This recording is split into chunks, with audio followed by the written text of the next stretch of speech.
అందరికీ నమస్కారం. జై తెలంగాణ. కేసీఆర్ గారి నాయకత్వం. జై తెలంగాణ. తెలంగాణ అమర వీరులకు ఇక నలుగురు ఆడబిడ్డలు పాటలు పాడిన తర్వాత మళ్ళీ ఏం మాట్లాడినా కూడా సరిపోదు. అయినప్పటికీ కొంత చిరు ప్రయత్నం. పెద్దలందరికీ నమస్కారం. వేదిక పైన గౌరవనీయులైన మాజీ మంత్రివర్యులు ఉన్నారు, గౌరవ పార్లమెంట్ సభ్యులు ఉన్నారు, గౌరవ శాసనసభ్యులు ఉన్నారు, శాసన మండలి సభ్యులు ఉన్నారు, పార్టీ యొక్క పెద్దలందరూ ఉన్నారు. వారందరికీ కూడా హృదయపూర్వకంగా నమస్కారం. ఒకరి పేరు చెప్పి ఒకరి పేరు చెప్పకపోవడం భావ్యం కాదు. కాబట్టి దయచేసి అందరికీ, ఇక్కడికి విచ్చేసిన ప్రతి ఆడబిడ్డకి, ప్రతి అన్నకు, ప్రతి తమ్ముడికి, మా పత్రికా మిత్రులకి, తెలంగాణ ఉద్యమంలో కూడా వారు కూడా ఆనాడు టీజేఎఫ్ పేరు పెట్టి పోరాడిన మా కలం వీరులకు కూడా హృదయపూర్వకంగా అందరికీ తెలంగాణ ఆవిర్భావం సందర్భంగా వారికి శుభాకాంక్షలు తెలియజేసుకుంటూ, మరి ఇన్ని పాటలు విన్న తర్వాత ఒకసారి కేసీఆర్ గారు రాసిన ఒక పాటను కూడా మీకు గుర్తు చేయాల్సిన బాధ్యత నా మీద ఉందని నేను అనుకుంటా ఉన్నా. ఆనాడు ఉద్యమ స్ఫూర్తిని నింపడానికి ఎవరిలో కూడా మళ్ళీ తెలంగాణ వస్తుందా అనే అనుమానం ఉన్న వారందరి అనుమానాలు పటాపంచలు చేయడానికి కేసీఆర్ గారు స్వయంగా కలం పట్టుకుని రాసిన పాట ఒక చరణం.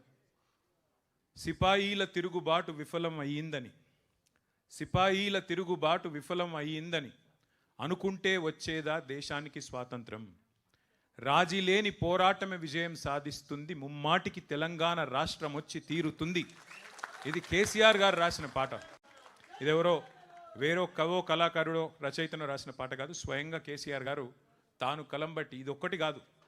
కేసీఆర్ గారు ఇందాక దేశపతి గారు చెప్పినట్టు ఎన్నో వందల సందర్భాల్లో కవులతో, కళాకారులతో వందల గంటలు గడిపి వారితో, ఎందుకంటే ఒక పాట 1000 మాటలతో సమానం కాబట్టి వారి నుండి ప్రేరణ పొంది ప్రజల్లో ఉత్సాహాన్ని నింపడానికి తాను చేసిన ఎన్నో పాత్రల్లో అదొక పాత్ర.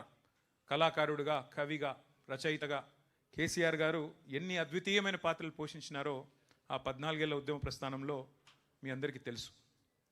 అయితే ఇందాక దేశపతి గారు మాట్లాడుతుంటే ఆయన అన్నారు పుష్కర తెలంగాణ అని.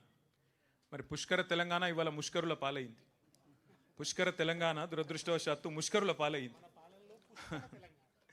ఆ రోజు పుష్కలంగా ఉన్న తెలంగాణ ఈరోజు నిష్ఫల తెలంగాణగా మారిపోయే పరిస్థితి వచ్చిందని చెప్పి సోదరుడు కవి, గాయకులు దేశపతి గారు చెప్తా ఉంటే బాధ అనిపిస్తూ ఉంది. సరే, ఏదేమైనప్పటికీ ఒకటి వాస్తవం. నాకు ఈ సందర్భంగా ఒక చిన్న ఉదంతం గుర్తొస్తున్నది. ఒకనాడు మనం ఇంకా అధికారంలో ఉన్నాం, 2018 ఆ ప్రాంతంలో. ఆ రోజుల్లో నాకు ఒక ప్రముఖ సినిమా డైరెక్టర్ ఫోన్ చేసినాడు. ఫోన్ చేసి, నేను కేసీఆర్ గారి మీద ఒక సినిమా తీయాలనుకుంటున్నానండి, కేసీఆర్ గారి పోరాటము, కేసీఆర్ గారి జీవితము, ఆయన మీద ఒక సినిమా తీయాలనుకుంటున్నాను నన్ను అడిగిండు. అడిగితే నేను అన్నాను, అది నేను సమాధానం చెప్పలేని ప్రశ్న సార్, నేను సార్ని అడుగుతాను, అడిగి వారి సమాధానం మీకు చెప్తా అని చెప్పిన. సో నేను సార్ దగ్గర పోయి సార్ ఇట్లా ప్రముఖ దర్శకుడు, ఆయన తీస్తా అంటున్నాడు, సినిమా తీస్తా అంటున్నాడు, మరి మీ సమ్మతి కోసం, మీ అనుమతి కోసం అడుగుతున్నాడు అన్న. సార్ ఏమన్నాడంటే, అరే ఇప్పుడే కాళేశ్వరం పూర్తవుతుంది, ఇంకొక సంవత్సరం అయితే అయినాక చేద్దాము, తొందరొద్దు, సంవత్సరంన్నర అయితే అయిపోతుంది, బాగుంటుంది. కాళేశ్వరం అనే ఒక అద్భుతమైన, ఎందుకంటే సాగునీరు లేని తెలంగాణలో గోదావరి నీళ్లు మన బీళ్లకు మళ్ళితే దానికంటే మించిన ఆనందకరమైన దృశ్యం ఏముంటుంది, కాబట్టి కాళేశ్వరం ప్రాజెక్ట్ అయినాక చేద్దామని చెప్పు అన్నాడు. నేను అదే మాట దర్శకుడికి చెప్పిన. ఆయన అన్న మాట ఏం తెలుసా నాతో ఆ రోజు, సార్ కాళేశ్వరం కట్టొచ్చు, ఆ తర్వాత పాలమూరు రంగారెడ్డి కట్టొచ్చు, ఇంకోటి కట్టొచ్చు, ప్రపంచంలో ఎక్కడ లేని అద్భుతాలు కేసీఆర్ గారు ఆవిష్కరిస్తారు కావచ్చు, కానీ నాకు వాటన్నిటితో పట్టలేదు సార్. నాకు స్ఫూర్తి ఏంది, ఈ సినిమా తీద్దాం అనుకునేందుకు నాకు ఉత్తేజం ఎక్కడ కలిగింది అంటే, అన్ని ప్రతికూలతలను మొత్తాన్ని ఛేదిస్తూ అల్టిమేట్గా మిషన్ ఇంపాసిబుల్ అనుకున్న తెలంగాణను కేసీఆర్ ఏదైతే సాధించిండో, నా దృష్టిలో జూన్ 2, 2014 అతిపెద్ద విజయం సార్ కేసీఆర్ది. ఇక ఆ తర్వాత ఆయన ఏం చేసినా, ఎన్ని చేసినా నాకు అది పెద్ద ముచ్చట కాదు సార్ అన్నాడు. ఇంకా ఆ మాట అంటూ ఇంకొక మాట అన్నాడు ఆయన, కేసీఆర్ అనే 3 అక్షరాల ముందు సీఎం అనేది చాలా చిన్నది సార్, చాలా చిన్న పదవి అది, కేసీఆర్ అనే 3 అక్షరాలు లేకుంటే ఇలా తెలంగాణ ఎక్కడిస్తారు అన్నాడు. నేను ఇదే మాట కేసీఆర్ గారికి చెప్పిన. చెప్తే ఆయన నిజంగానే ఆశ్చర్యపోయాడు. నిజంగా మాట అన్నాడా అన్నాడు. అవును సార్ అట్లే అన్నాడని చెప్పిన. అంటే ఇవాళ ఆయన మన మధ్యలో ఉన్నారు, లివింగ్ లెజెండ్ కేసీఆర్ గారు. కాబట్టి కొన్ని సందర్భాల్లో మనకు కొన్ని విషయాలు, కొంతమంది వ్యక్తులు, వారు చేసిన పోరాటాలు, వారు చేసిన సాహసాలు మనకు ఆ నిమిషానికి, ఆ రోజుకి, ఆ క్షణంలో అర్థం కాకపోవచ్చు. ఎందుకంటే మనం బండి నడుపుకుంటూ పోయేటప్పుడు వెనకాల రియర్ వ్యూ మిర్రర్ చూస్తే అన్నీ మంచిగానే కనబడతాయి, సాఫ్ కనబడతాయి. ఇవాళ తెలంగాణ సిద్ధించిన 12 ఏళ్ల తర్వాత చాలా అల్కగా ఎవరు పడితే వాళ్ళు నోరే కదా, నరం లేని నాలుకనే కదా అని చెప్పి ఇష్టం వచ్చినట్టు మాట్లాడుతున్నారు. కానీ ఆ రోజు జరిగిన పోరాటం, ఆ రోజు చేసిన త్యాగాలు, ఆ రోజు పడ్డ కష్టం, ఆ రోజు అమరవీరుల బలిదానాలు ఇవి లేకపోతే ఇవాళ మనకి ఈ ఫ్రీడమ్ ఉండేది కాదు, ఈ స్వాతంత్రం ఉండేది కాదు, తెలంగాణ ఉండేది కాదు అనేది అక్షర సత్యం. అందుకే కుట్రలను ఛేదించి కుతంత్రాలను అధిగమించి దేశ రాజకీయ వ్యవస్థనే మెప్పించి ఒప్పించి ఒక సుదీర్ఘ స్వప్నాన్ని సాకారం చేసుకున్న ఒక అద్భుతమైన ఘట్టం ఈరోజు ఆవిష్కరించబడ్డ రోజు మన జూన్ 2, 2014. 4 కోట్ల తెలంగాణ ప్రజల ఆకాంక్ష నెరవేరిన రోజు, 14 ఏళ్ల అరుపెరుగని పోరాటం ఫలించిన రోజు ఇది. తెలంగాణ వచ్చుడో కేసీఆర్ సచ్చుడో ఇది సామాన్యమైన నినాదం కాదు. ఈ దేశంలో 79 సంవత్సరాలు అయింది ఇప్పటికి స్వాతంత్రం వచ్చిన తర్వాత. ఒక్క రాజకీయ నాయకుని చూపెట్టండి నాకు. నేను ఎంచుకున్న మార్గం నుంచి తప్పుకోను, ఎత్తిన జెండా దించను, దించితే రాళ్లతో కొట్టి చంపే అధికారం మీకే ఇస్తున్నా అన్న ఒక్క నాయకుడు భారతదేశంలో ఎవరైనా ఉన్నారా? That is KCR. సింహగర్జన చేసిన రోజు మే 17, 2001. ఆ రోజు కేసీఆర్ గారు నోటెమ్మడ వచ్చిన మాట, ప్రజాస్వామ్య పద్ధతుల్లో తెలంగాణ సాధిస్తాం, కానీ నేను గనక ఒకవేళ తప్పుకుంటే ఈ ఉద్యమం నుండి నన్ను కూడా రాళ్లతో కొట్టి చంపే అధికారం తెలంగాణ ప్రజలకిస్తున్నా అనే ధీరోదాత్తుడు కేసీఆర్ గారు. అట్లాగే పదవీ త్యాగాలు కాదు, కేంద్ర మంత్రి, పార్లమెంటు, శాసనసభ సభ్యత్వము, డిప్యూటీ స్పీకర్, ఇది కాదు, ప్రాణత్యాగానికి కూడా వెనకాడని మహానుభావుడు, మహానాయకుడు కేసీఆర్ గారు. ఇది చరిత్రలో మిగిలిపోతే సరే. ఇవాళ కొంతమంది అర్భకులు, అల్పసంతోషులు, కుక్కమూతి పిందెలు, అంగుష్ట మాత్రులు ఇష్టం వచ్చినట్టుగా మాట్లాడుతుండొచ్చు, చెలరేగిపోతుండొచ్చు, పైశాచికానందం పొందుతుండొచ్చు. కానీ దేశపతి శ్రీనివాస్ గారు చెప్పినట్టు మరి వాస్తవం, అది అక్షర సత్యం. వేటగాడు చెప్పే పిట్ట కథలు నిజం కావద్దు అంటే సింహం తన కథ తాను చెప్పాలి. ఆ సింహాలు మీరే కావాలి. సింహం కేసీఆర్ గారు చెప్పడం కాదు. ఒక్కొక్క గులాబీ సైనికుడు, ఒక్కొక్క చెల్లె, ఒక్కొక్క తమ్ముడు, ఒక్కొక్క అన్న, ఒక్కొక్క అక్క. ఇంతకుముందు మా అక్కలు ఎంత అద్భుతంగా వాడిన పాట. ఎవరు చెప్పిండ్రు వాళ్ళకి అట్లా రాయమని? ఎవరైనా ఆదేశించిండ్రా? లేకపోతే ఎవరైనా చెవులో నూరి పోసిండ్రా? వాళ్ళ అనుభవం వాళ్ళకి ఎవరైనా నేర్పించిండ్రా? వాళ్ళ అనుభవం నుంచి వచ్చిన పాట, వాళ్ళ స్వాతిశయం నుంచి, అంటే వాళ్ళకు తెలంగాణ పట్ల ఉండే మమకారంతో, తెలంగాణ పట్ల ఉండే ఒక అద్భుతమైన అనురాగంతో, కేసీఆర్ గారి మీద ఉన్న ఒక ఆప్యాయతతో వారు మాట్లాడిన మాట తలుచుకుంటే ఎన్ని ఘట్టాలు. 1 మిలియన్ మార్చ్, ఒక సాగరహారం, రాష్ట్రమంతటా రహదారుల దిగ్బంధం, ఒక వంట వార్పు, ఒక దీక్షా దివస్, అన్నిటి ఫలితంగా విజయ దివస్ డిసెంబర్ 9, 2009. 1 కాదు, 2 కాదు, ఎన్ని సందర్భాలు, మరి ఎన్ని రకాలుగా అద్భుతమైన పోరాటాలు జరిగినాయో నేను మీకు మళ్ళీ గుర్తు చేయాల్సిన అవసరం లేదని అనుకుంటా ఉన్నా. అందుకే మరి 12 ఏళ్ళు 14 ఏళ్ళు పోరాడి చివరికి రాష్ట్రం సిద్ధించిన తర్వాత మరి అప్పుడే పుట్టిన పసిగుడ్డు లాంటి తెలంగాణ ప్రజలు ఇంకెవ్వరిని నమ్మకుండా విఘ్నులైన ప్రజలు కాబట్టే ఆ రోజు ఉద్యమ నాయకుడే ఈ ఉజ్వల ప్రస్థానానికి వారే కరెక్ట్ అని చెప్పి వారి చేతిలోనే బాధ్యత పెట్టినారు. ఇదే రోజు సరిగ్గా 12 ఏళ్ల కిందట ఇదే రోజు కేసీఆర్ గారు ముఖ్యమంత్రిగా పదవీ బాధ్యత చేపట్టిన రోజు కూడా ఇదే రోజు అనే మాట కూడా నేను మీకు గుర్తు చేస్తా ఉన్నా. మళ్ళీ ఒక మాట కూడా నేను చెప్తా ఉన్నా, 2028 డిసెంబర్లో తిరిగి కేసీఆర్ గారు మళ్ళీ ముఖ్యమంత్రిగా ప్రమాణ స్వీకారం చేస్తారు అనే మాట కూడా ఖరాఖండిగా ఇవాళ తెలంగాణ ప్రజలే చెప్తా ఉన్నారు, నేను చెప్పడం కాదు. మరి పోరాట యోధుడే పాలకుడైతేనే న్యాయం జరుగుతుందని ప్రజలు విశ్వసించి వారి చేతుల్లో బాధ్యత పెడితే మరి వెంటనే పనిలో పడ్డారు కేసీఆర్ గారు. ఒక పవిత్ర యజ్ఞంలాగా ప్రతి క్షణాన్ని కూడా మరి ఒక యుద్ధంలాగా, ఒక టాస్క్ లాగా తీసుకొని సర్వశక్తులు ఒడ్డి సంక్షోభాల సుడిగుండంలో ఉన్న తెలంగాణను గట్టెక్కించడమే లక్ష్యంగా బృహత్తర కార్యక్రమానికి శ్రీకారం చుట్టినారు. దశాబ్దాలు మనను దహించిన సమస్యలు ఒక్కొక్కటిగా వాటిని పరిష్కారం చేసుకుంటూ వచ్చినారు. ఇప్పుడు చెప్పుకుంటూ పోతే 1 కాదు, 2 కాదు. నెత్తురు గారిన నేలల్లో సాగునీళ్లు బారించిన కేసీఆర్ గారని ఇప్పుడే దేశపతి గారు చెప్పిన మాట. అట్లాగే బొక్కలు వంగిన నల్లగొండలో, ఫ్లోరోసిస్తో బొక్కలు వంగిన నల్లగొండలో మరి బొక్కలు విరిచిన గత పాలకుల దుర్మార్గాల సాక్షిగా మిషన్ భగీరథ చేపట్టి ఇంటింటికి నీళ్ళిచ్చి ఆడబిడ్డల కన్నీళ్లు శాశ్వతంగా తుడిచిన నాయకుడు కేసీఆర్ గారు కాదా అని నేను గుర్తు చేస్తా ఉన్నా.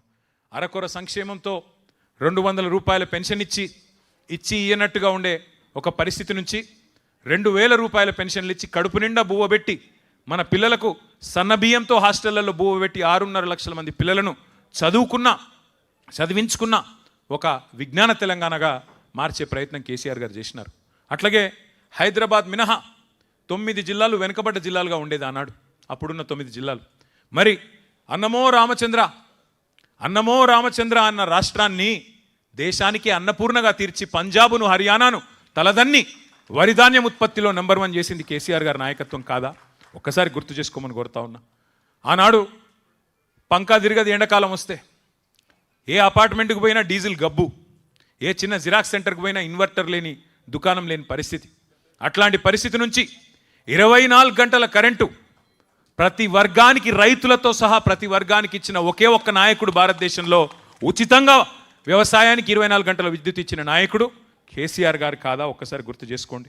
అట్లాగే పరిశ్రమలు తరలిపోతాయనే భయాన్ని తొలగించి పెట్టుబడిదారుల్లో కొండంత విశ్వాసాన్ని నింపి పరిశ్రమలను 3 లక్షల ఉద్యోగాలుంటే హైదరాబాద్లో ఐటీ రంగంలో 10 లక్షలకు చేర్చిన ఘనత కేసీఆర్ గారిది కాదా? కేసీఆర్ నాయకత్వాన్ని కాదా? గుర్తు చేసుకోండి నేను కోరుతా ఉన్నా. మరి నీళ్లు, నిధులు, నియామకాలు ఈ శీర్షికన మన పోరాటం ఏదైతే జరిగిందో దాన్ని ఆలంబనగా చేసుకునే మన పాలన సాగింది.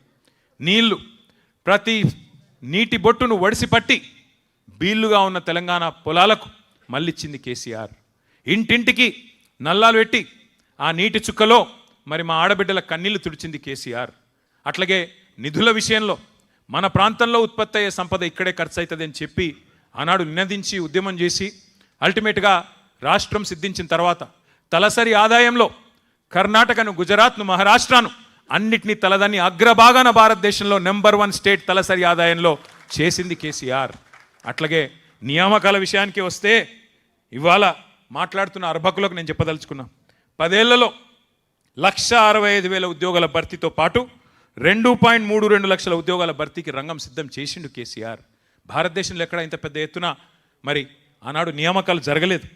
అట్లాగే ఒక వర్గం కాదు, సబ్బండ వర్గాలు, బీసీ, ఎస్సీ, ఎస్టీ, మైనారిటీ, అగ్రవర్ణాల్లో ఉండే పేదలు అందరి జీవితాల్లో వెలుగులు నింపే ప్రయత్నం చేసింది కేసీఆర్.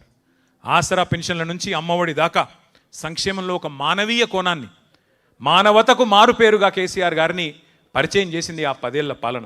1 కాదు 2 కాదు చెప్తే కళ్యాణ లక్ష్మి, కేసీఆర్ కిట్లు, వినూత్న పథకాలు, మాతా శిశు మరణాలను తగ్గించిన పథకాలు, మానవీయమైన ఆలోచనలు, వృద్ధులకు కంటి చూపు ఉండదని ఆలోచన చేసి కంటి వెలుగు లాంటి పథకం పెట్టిన మహానుభావుడు భారతదేశంలో ఉన్నారా? ఆలోచించమని చెప్పి నేను కోరుతా ఉన్నా. 1 కాదు 2 కాదు విప్లవాత్మకమైన కార్యక్రమాలు. రైతు బంధు అనేది ఒక విప్లవం. అది సాధారణ అల్లాటప్ప నాయకులతోని జరిగే నిర్ణయం కాదు. రిబ్బన్లు కట్ చేసేందుకు జేబుల కత్తెరలు పెట్టుకొని తిరిగే నాయకులకు అర్థమయ్యే పథకం కాదు అది. రైతు బంధు ఒక దమ్మున్న ధీరోదాత్తుడైన నాయకుడు 73,000 కోట్ల రూపాయలు రైతుకు పెట్టుబడి సహాయం ఇచ్చిన మొట్టమొదటి నాయకుడు భారతదేశ స్వాతంత్ర అనంతరం కేసీఆర్.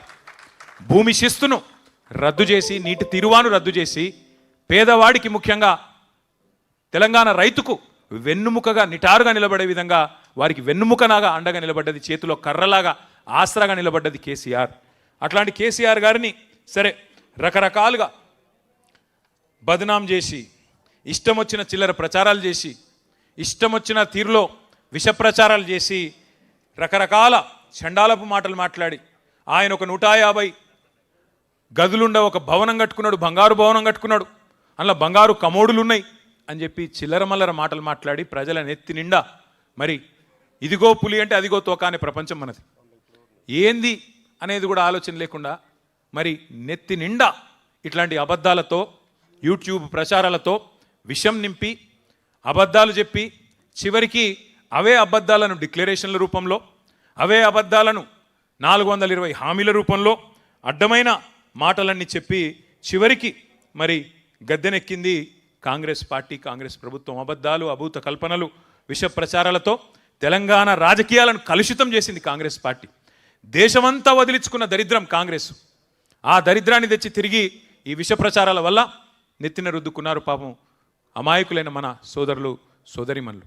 కానీ ఒకటి మాత్రం గుర్తుపెట్టుకోండి, 14లో మనం ఒంటరిగానే గెలిచినాం, 18లో ఒంటరిగానే గెలిచినాం, 23లో ఓటమి పాలైనా స్వల్ప తేడాతో ఆడికి 3వ వంతు సీట్లు మనకే వచ్చినాయి. 39 సీట్లు వచ్చినాయి, 37% ఓట్లు వచ్చినాయి. కాంగ్రెస్ ఇన్ని ప్రచారాలు చేస్తే కూడా వాళ్ళు గెలిచింది 1.8% తేడాతో మాత్రమే. రాష్ట్ర వ్యాప్తంగా చూస్తే 4 లక్షల ఓట్ల తేడాతో మాత్రమే. అంటే 3వసారి కూడా కేసీఆర్ గారు గెలిచే పరిస్థితి ఉండే. కానీ ఈ విష ప్రచారాల వల్ల మనం కూడా కొంత నిర్లిప్తంగా ఉండడం వల్లనే వారు ఆనాడు ఓటంపాలయ్యారు. సరే, దానికేం బాధ లేదు. అధికారం ఎవరికి శాశ్వతం కాదు. అది మనం అధికారంలో ఉన్నప్పుడే చెప్పిన మాట. గెలిస్తే పొంగిపోయేది లేదు, ఓడిపోతే కుంగిపోయేది లేదు. ఇది కేసీఆర్ గారు మాకు ఎప్పుడు చెప్పే మాట. కానీ ఇవాళ బాధ ఎక్కడ అనిపిస్తున్నది అంటే, అడ్డదారిలో అధికారంలోకి వచ్చిన అడ్డగాడిద కాంగ్రెసు ఇవాళ తెలంగాణను మళ్ళీ ఒక 25 ఏళ్ళు వెనుకకు నెట్టే పరిస్థితి తీసుకొని వచ్చింది రేవంత్ రెడ్డి నాయకత్వంలో. గ్యారంటీల గారడీలతోని గద్దెనెక్కిన రేవంత్ రెడ్డి ఇవాళ వడ్డిచ్చిన విస్తర్ లాంటి రాష్ట్రాన్ని కుక్కలు చెంపిన ఇస్తారు చేస్తూ ఉన్నాడు. వడ్డిచ్చిన విస్తర్లాగా పెట్టిన పొయ్యి కట్టిన ఇల్లు అన్నట్టు ఆయన చేతిలో పెడితే పంచభక్ష పరమాణాలతో ఇవాళ పూర్తి స్థాయిలో కుక్కలు చెంపిన విస్తారులాగా తయారు చేస్తూ ఉన్నాడనే బాధ కలుగుతూ ఉన్నది. ఈ 30 నెలల్లో సరిగ్గా ప్రభుత్వానికి కూడా 50% టైం అయిపోయింది ఈ రోజుతో రేపటితో. ఈ 30 నెలల్లో కుప్పకూలని రంగం లేదు, మోసపోయి గోసపడని వర్గం లేదు. సంతోషంగా సాగిన వ్యవసాయం ఇవాళ సంక్షోభంలో కూరుకొని పోయింది. రైతు బంధు లేదు, ఎరువులు ఇచ్చేటోడు లేడు, కనీసం పలకరించేటోడు లేడు. ఆరుగాలం కష్టపడి పండించిన రైతు ఇవాళ 60 రోజులు పడిగాపులు గాయాల్సిన పరిస్థితి వస్తున్నదా ధాన్యం అమ్ముకోవడానికి? 60 రోజులు 70 రోజులు ఆనాడు ధాన్యాన్ని కళ్ళకద్దుకొని కొనుక్కునే ప్రభుత్వం పోయి ఇవాళ కాళ్ళు పట్టుకున్నా కనికరించని దౌర్భాగ్య ప్రభుత్వం వచ్చిందనే బాధ కలుగుతూ ఉన్నది. ఇది వాస్తవం. ఒక రైతులు మాత్రమే కాదు, పెట్టుబడిదారులకు స్వర్గధామంగా ఎదిగిన తెలంగాణలో ఇవాళ పారిశ్రామికవేత్తల తలకు తుపాకులు పెట్టే పరిస్థితి వచ్చింది. ఇక్కడ నుంచి పారిశ్రామికవేత్తలు గుజరాత్కు, తమిళనాడుకు, ఆంధ్రాకు పారిపోయే పరిస్థితి వచ్చింది. 10 ఏళ్ల పాటు కష్టపడి ఒక్కొక్క నీటి బొట్టును ఒడిసిపట్టి మరి మన బీడు భూములకు మళ్ళించిన కేసీఆర్ గారి నాయకత్వాన్ని ఇవాళ బదనాం చేయాలనే ఉద్దేశంతో సాగునీటి ప్రాజెక్టుల మీద, కేసీఆర్ గారి ఆనవాళ్ళ మీద కుట్రతో కక్షగట్టి చెరిపేసే ఒక చిల్లర ప్రయత్నం జరుగుతున్నది. ఒకవైపు కృష్ణ, మరొక వైపు గోదావరి. ఒకప్పుడు మన కవులు పాడేది, దేశపతి గారు కూడా ఎన్నో సందర్భాల్లో పాడారు, రసమై బాలకృష్ణ గారు పాడినారు. గోదావరి కృష్ణమ్మ మన బీళ్లకు మల్లాలి, పచ్చని తెలంగాణ మరి మాగాణమై మెరవాలని చెప్పి అందశ్రీ గారు రాసిన పాట. ఆ పరిస్థితి నుంచి మళ్ళీ ఒకసారి ఇవాళ ధీమాగా బతికిన రైతును సంక్షోభంలోకి నెట్టే విధంగా గోదావరి కృష్ణా జలాలను కూడా గురువు గారికి సంతర్పణ చేసే కార్యక్రమం చేస్తున్నాడు రేవంత్ రెడ్డి గారు. గురువు గారికి గురుదక్షిణగా ఇచ్చుకునే ఒక దౌర్భాగ్య పరిస్థితి తీసుకొచ్చినాడు తెలంగాణ రాష్ట్రం వచ్చిన తర్వాత. కానీ నేను ఇందాక చెప్పినట్టు 50% టైం అయిపోయింది ఈ దరిద్రానికి.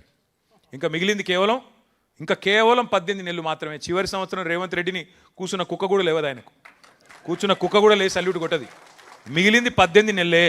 అందుకే ఇవాళ బాధపడుతున్నారు తెలంగాణ రైతన్నలు. అన్న వస్త్రానికి పోతే ఉన్న వస్త్రం పోయినట్టు అయింది, ఇది ఎక్కడ దరిద్రం అని చెప్పి బాధపడే పరిస్థితి వచ్చింది. 70 లక్షల మంది తెలంగాణ రైతన్నల నోట ఇవాళ ఒకటే మాట వినబడుతున్నది. 4 సార్లు రైతు బంధును ఎగ్గొట్టిన నయవంచకుడు రేవంత్ రెడ్డి, యూరియా కూడా ఇవ్వని చాతగాని అసమర్థ ముఖ్యమంత్రి రేవంత్ రెడ్డి, పంటను కొనలేని సన్నాసి రేవంత్ రెడ్డి. ఇది నేను చాలా పొలైట్గా మాట్లాడుతున్నా, మళ్ళా ఈయన అహంకారం అని మాట్లాడతారు. నేను మాట్లాడే మాటలు చాలా తక్కువ మాట్లాడుతున్నా. మీరు రైతుల కాడికి పోతే, మీరు మైకు పెడితే రైతులు ఇవాళ మాట్లాడే భాష ఇంకొకడు రేషం ఉన్నోడైతే హుస్సేన్ సాగర్లో దూకి చచ్చిపోవాలి. అటువంటి మాటలు మాట్లాడుతున్నారు ఇవాళ రైతులు. వాస్తవం ఇది. రైతులనే కాదు, తెలంగాణలోని తమ్ముళ్లను, చెల్లెళ్లను ఆశపెట్టి అశోక్ నగర్లో రోడ్డు మీద కూసోబెట్టి 2 ఉద్యోగాలు ఊడగొట్టండి కేసీఆర్ది కేటీఆర్ది, మొదటి సంవత్సరంలోనే 2 లక్షల ఉద్యోగాలు ఇస్తానని మాట చెప్పిండు రాహుల్ గాంధీ. ఇలా ఎక్కడ చచ్చిండు రాహుల్ గాంధీ? అశోక్ నగర్కి వచ్చేందుకు మొహం జల్తలేదా? ఎక్కడ పోయినావు రాహుల్ గాంధీ? మొదటి సంవత్సరంలో 2 లక్షల ఉద్యోగాలు ఇస్తానన్న సన్నాసి రాహుల్ గాంధీ 2.5 ఏళ్ళైంది, ఇప్పటివరకు 4,000 ఉద్యోగాలు కూడా నీ ప్రభుత్వం ఇవ్వలేదు కదా. వస్తావా అశోక్ నగర్కు? సెక్యూరిటీ లేకుండా వచ్చే దమ్మున్నదా అశోక్ నగర్ చౌరస్తాకు? చిక్కడపల్లి లైబ్రరీకి వస్తావా రేవంత్ రెడ్డి? ఇప్పుడు ఎట్లా అయిపోయిందంటే చిక్కడపల్లి లైబ్రరీకి వస్తలేడు రేవంత్ రెడ్డి, చిక్కడు దొరకడన్నట్టు తప్పించుకొని తిరుగుతూ ఉన్నాడు సందులలో వాడి. సెక్యూరిటీ లేకుండా బయటికి వచ్చే పరిస్థితి కూడా కాంగ్రెస్ మంత్రులకు కానీ ఇవాళ ఆ నాయకులకు కానీ లేదు. వాస్తవం ఏంది అంటే ఇవాళ మొత్తం తెలంగాణనే ఒక ధర్నా చౌక్ అయిపోయినట్టుగా కనబడతా ఉన్నది. తెలంగాణ మొత్తం ఇవాళ ఒక సంక్షోభంలో కూరుకుపోయినట్టుగా కనబడుతున్నది. పంటలు కొనండి మహాప్రభో అని కాళ్ళు పట్టుకుంటున్న అన్నదాతల ఆక్రందనలు ఒకవైపు, జాబ్ క్యాలెండర్ ఏమైంది అని పోరాటం చేస్తున్న నిరుద్యోగ యువత నిరసనలు మరొక వైపు, ఉద్యోగులకు వెన్నుపోటు. 6 నెలలనే పీఆర్సీ అన్నాడు. 2.5 ఏళ్ళు అయింది కదా, పీఆర్సీ లేదు, డిఏ లేదు, ఐఆర్ లేదు, ఏదీ లేదు. రిటైర్డ్ ఉద్యోగులు మరి వారి పరిస్థితి ఇంకా దయనీయంగా ఉంది. నిన్న కేసీఆర్ గారు అడుగుతూ ఉన్నారు నన్ను, ఎందుకు రిటైర్డ్ ఉద్యోగులు ఒక్కొక్కరే ఎందుకు పోతున్నారు కోర్టుకు అని అడిగిండు సార్ నన్ను. దేవిప్రసాద్ గారిని అడిగిన నేను, ఏమన్నా మాట్లాడుతున్నారా లేదా పెన్షనర్లతోనంటే, ఏం మాట్లాడాలన్నా, ఇది చెవిటివాడు ముందు శంఖం ఊదినట్టే ఉంది ప్రభుత్వానికి, ఎంత చెప్పినా ఎన్ని మరణ మృదంగం ఎంత జరుగుతున్నా వీళ్ళలో మాత్రం చలనం లేదని చెప్పి దేవిప్రసాద్ గారు చెప్తా ఉండే. గురుకులాల్లో ఆనాడు మా ఆర్ఎస్ ప్రవీణ్ గారు సెక్రటరీగా అద్భుతంగా కేసీఆర్ గారి నాయకత్వంలో 1000 గురుకుల పాఠశాలలు మనం పెడితే ఇవాళ గురుకులాల్లో అమాయక విద్యార్థుల మరణ మృదంగం. ఇంకా సిగ్గు లేకుండా ముఖ్యమంత్రి చెప్తున్నాడు, నేను బడి పిల్లలకే కాదు ఇంటర్మీడియట్ పిల్లలకు కూడా ఏదో పెడతా అని చెప్తున్నాడు భోజనం. ముందు ఆ పిల్లల్ని అయితే బతుకున్న పిల్లల్ని కాపాడు, నువ్వు కొత్తగా ఏదో చేయాల్సిన అవసరం లేదు, ఉన్నవి నిలిపితే చాలు. పట్టపగలే దోపిడీలు, దొంగతనాలు, దొమ్మీలు, అఘాయిత్యాలు. హైదరాబాద్ నడిబొడ్డున ఐఏఎస్ అధికారులు నివసించే ప్రశాసన్ నగర్లో పట్టపగలే హత్యలు. ఇంకా దరిద్రం ఏంటంటే 1-2 కాదు అఘాయిత్యాలు, ఎక్కడికక్కడ చందానగర్లో, హైదరాబాద్లో, కరీంనగర్లో ఉదయం పూట 11 గంటలకు 5 తుపాకులు పట్టుకొని పోయి తుపాకుల కాల్పుల మూతలతో దద్దరిల్లుతున్నది వాళ్ళ తెలంగాణలో. వాళ్ళ తెలంగాణలో శాంతి లేదు, ప్రజలకు భద్రత లేదు. 10 ఏళ్ళు పరుగులు పెట్టిన ఆర్థిక రంగం ఇలా కుదేలైపోయే పరిస్థితి. ఒక్క ఇటుక కూడా పేర్చలేదు రేవంత్ రెడ్డి గారు. ఒక్క ఇటుక పేర్చకుండా ఇవాళ 4 లక్షల కోట్ల అప్పును నెత్తి మీద రుద్దిండు రేవంత్ రెడ్డి. ఒక్క కాలువ దవ్వింది లేదు, ఒక్క చెరువు కట్టింది లేదు, ఒక్క ఇటుక పెట్టింది లేదు, కనీసం పెన్షన్లు ఇచ్చింది లేదు, పోనీ రైతు బంధు వేసింది కూడా లేదు. ఏం చేసినవయ్యా 4 లక్షల కోట్లు అంటే? రైతు బంధు బంద్ అయింది కానీ రాహుల్ బంధు మాత్రం బ్రహ్మాండంగా నడుస్తున్నది ఇవాళ తెలంగాణలో. టింగు టింగుమని రాహుల్ గాంధీ ఖాతా మాత్రం మారుమోగుతున్నది కానీ తెలంగాణ రైతుల ఖాతాల్లో మాత్రం డబ్బులు పడతలేవు. ఇది వాస్తవం. ఇక నేను చెప్పాలంటే చాలా ఉన్నాయి కానీ ఒకటి మాత్రం పక్కా, ఇవాళ తెలంగాణ ముక్త కంఠంతో కోరుతున్నది ఒకటే, కాంగ్రెస్ పోవాలే, కేసీఆర్ తిరిగి రావాలే. అందుకే మిత్రులందరితో కూడా నా ప్రార్థన ఒకటే, మనం అధికారం కోసం కాదు మన పోరాటం. అధికారం యాదృచ్ఛికంగా వస్తే వస్తుంది, రాకపోతే రాదు, దాని గురించి బాధ లేదు. అధికారం కోసం ఇవాళ ఆరాటం ఏమీ లేదు. కానీ తెలంగాణ కష్టపడి సాధించిన తెలంగాణ, పదవీ త్యాగాలతో పాటు ప్రాణత్యాగాలతో సాధించిన తెలంగాణ ఇవాళ భ్రష్టులు పాలిస్తుంటే, ముష్కరుల పాలవుతుంటే, ఆ తెలంగాణ తల్లి నెత్తిన కిరీటాన్ని ఎత్తుకొని పోతుంటే, తెలంగాణ తల్లి నడుముకున్న వడ్డానాన్ని దొంగతనం చేసుకొని పోతుంటే చూస్తా ఊరుకోవడం తెలంగాణలో పుట్టిన ఏ తమ్ముడికి, ఏ చెల్లెకి ఇది మంచిది కాదు. అందుకే అందరం ముక్త కంఠంతో ప్రతిజ్ఞ చేద్దాం, ముక్త కంఠంతో పునరంకితం అవుదాం. దయచేసి ఎవరు కూడా పోవద్దు. ప్రతిజ్ఞ చేసిన తర్వాతనే ఇక్కడ నుంచి కదలాలి. ప్రతిజ్ఞ చేసి పునరంకితం అవుతామని చెప్పి అందరం కూడా డెడికేటెడ్గా ముందుకు పోవాల్సిన అవసరం ఉన్నది. ఇప్పుడు నేను ఆ ప్రతిజ్ఞ చదువుతాను. దయచేసి మీరందరూ కూడా లేచి కుడి చేయి ముందుకు జాపి, కుడి చేయి, మీరు ముందర కూర్చున్న వాళ్ళు కూర్చోండి, ముందర కూర్చున్న వాళ్ళు మాత్రం కూర్చోండి. ఇక్కడ వాళ్ళకి అడ్డం, కెమెరాలకు అడ్డంగా ఉండకండి, మిగతా వాళ్ళు కూర్చోండి. కుడి చేయి ముందుకు జాపి, దయచేసి కుడి చేయి ముందుకు జాపి నేను చదువుతాను. మీరు దయచేసి మీరు కూడా వెంటనే మీరు కూడా చేయాలని చెప్పి ప్రార్థన. సుసంపన్నమైన ప్రకృతి సంపద, మహోజ్వల చరిత్ర కలిగిన ఈ పవిత్ర తెలంగాణ నేలపై జన్మించినందుకు నేను ఎంతో గర్విస్తున్నాను. కేసీఆర్ గారి నాయకత్వంలో ఎందరో అమరవీరుల త్యాగాలతో సాధించుకున్న తెలంగాణ దశాబ్ద కాలంలోనే సమగ్ర అభివృద్ధి సంక్షేమాలతో సస్యశ్యామలంగా వర్ధిల్లింది. నా తెలంగాణ రాష్ట్రాన్ని నేను గుండెల్లో పెట్టి కాపాడుకుంటాను. కానీ నేడు అబద్ధపు హామీలతో అధికారంలోకి వచ్చిన నయవంచక పాలనలో మన రైతాంగం, అన్ని వర్గాల ప్రజలు కష్టాల పాలైనారు. తెలంగాణ వ్యతిరేక శక్తుల కుట్రల వల్ల మన అస్తిత్వానికి, ఆత్మగౌరవానికి ముప్పు పొంచి ఉన్నది. ఈ విపత్కర పరిస్థితుల్లో తెలంగాణ అస్తిత్వ రక్షణే నా ప్రథమ కర్తవ్యంగా భావిస్తూ మరో ప్రజా పోరాటానికి నన్ను నేను పునరంకితం చేసుకుంటున్నాను. తెలంగాణ తల్లి సాక్షిగా, భారత రాజ్యాంగ నిర్మాత బాబాసాహెబ్ అంబేద్కర్ సాక్షిగా తెలంగాణ అమరవీరుల సాక్షిగా గౌరవనీయులు కేసీఆర్ గారి నాయకత్వంలో తెలంగాణ వ్యతిరేకుల కుట్రలను ఛేదిద్దాం, మన తెలంగాణను రక్షించుకుందాం అనే నినాదంతో నిరంతరం ఉద్యమిస్తానని మనస వాచ కర్మన ప్రతిజ్ఞ చేస్తున్నాను. జై హింద్, జై తెలంగాణ, జై కేసీఆర్. Thank you. అందరు మిత్రులందరికీ ధన్యవాదాలు. నాకు సిరిసిల్ల వెళ్ళేది ఉన్నది, అక్కడ కూడా ఆవిర్భావ దినోత్సవం సందర్భంగా కార్యక్రమాలు ఉన్నాయి.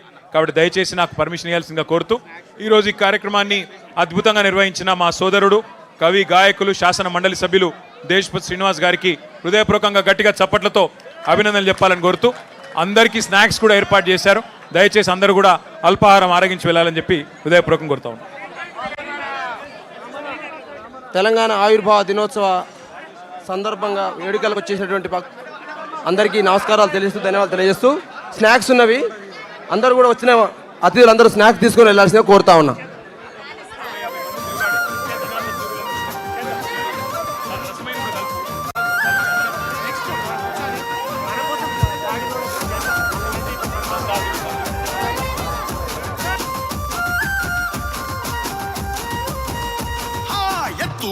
ఎసెల్లెలా మన గులాబీ జెండా ఎదకత్తు కోర తమ్ముడ త్యాగాల పూలదండ